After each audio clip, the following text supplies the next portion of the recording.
روز دهم سالش پر کردن چشای پدر. سلام، چه احوال داشت امیرم؟ اینجا که میبینی تیربرگ اون لامپش خراب شده بود و پدر زنگ زد که اومدن درستش کنن. و بچه‌ها بگید ببینیم در حین بنزین زدن چرا باید دستمون رو بچسبونیم به بدنه ماشین.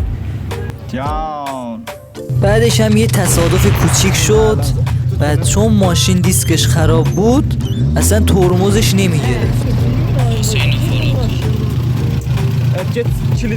بعد اینجا هم که میبینید کاپوتو زدیم بالا. بعد دیدیم که از رادیات به پروانه ماشین فشار اومده و شکسته.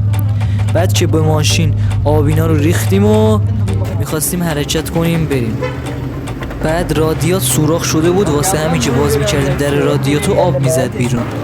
بعدش اینجا هم که میبینید رفتیم بساط کردیم، یه دفعه دیگه بارون اومد و بساطمون رو جمع کردیم.